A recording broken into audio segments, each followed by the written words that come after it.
সামাজিক যোগাযোগ মাধ্যমে আগামী ২৬ সেপ্টেম্বর নিয়ে ঝড় উঠেছে নানামুখী আলোচনার। নেটিজেনরা এ নিয়ে নানা ধরনের তথ্য উপাত্ত দিচ্ছেন।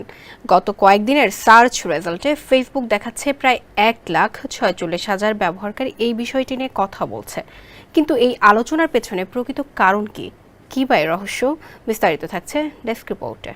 কয়েকদিন যাবৎ ভার্চুয়াল দুনিয়ায় আলোচনার অন্যতম বিষয় ২৬ সেপ্টেম্বর। কেউ দিনটিকে পরিবর্তিত পরিস্থিতিতে রাজনৈতিক নেতাদের মুখোশ উন্মোচনের সময় বলে মনে করছেন, কেউ বা দিনটিকে মনে করছেন কোটিপতি হওয়ার দিন হিসেবে। মূলত টেলিগ্রাম ভিত্তিক একটি গেমিং বট নিয়েই আলোচনায় রয়েছে ২৬ সেপ্টেম্বর, যার নাম হামস্টার কমব্যাট, যেখানে বিভিন্ন টাস্ক পূরণ ও ট্যাপ করে গেম কারেন্সি অর্জন করা যায়। ফেসবুক, এক্স ও ইউটিউবে অনেকেই এই গেমটির বিষয়ে প্রচারণা চালাচ্ছেন।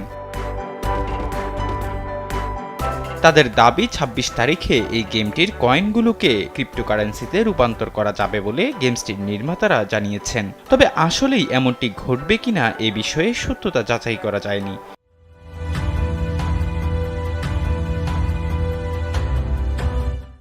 কেউ কেউ বলছেন টেলিগ্রামের অনেক অ্যাপ এমন আছে যে মাঝে মধ্যেই তারা তাদের গেমস কারেন্সি ক্রিপ্টোকারেন্সিতে রূপান্তরের সুযোগ দিয়ে থাকে। তবে এবারের ঘটনাটি টিকটকের কারণে বেশি পরিচিতি পেয়েছে বলে জানা গেছে। এদিকে এই ঘটনাটি অনেকেই উড়িয়ে দিচ্ছেন। তাদের ধারণা, এভাবে যদি কোটিপতি বা বড়লোক হওয়া যেত তাহলে মানুষের আর কাজ করতে হতো না। হামস্টারের মোট ফলোয়ার ৩০০ মিলিয়ন। তাদের সবাইকে $2 করেও যদি দেয়া হয় তাহলে যে বিপুল অর্থ দিতে হবে সেটা কি আদৌ তারা দিতে পারবে কিনা সে বিষয়েও প্রশ্ন তুলেছেন অনেকে।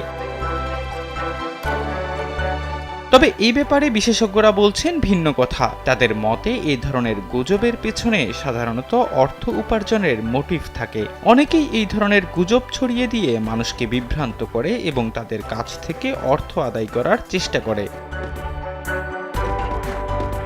তারা আরও দাবি করেন, আগামী ২৬ সেপ্টেম্বর নিয়ে যেসব গুজব ছড়ানো হচ্ছে তার কোনো সত্যতা নেই। এই ধরনের গুজবে বিশ্বাস না করে সতর্ক থাকা জরুরি। সামাজিক যোগাযোগ মাধ্যমে কোনো তথ্য শেয়ার করার আগে তার সত্যতা যাচাই করা উচিত।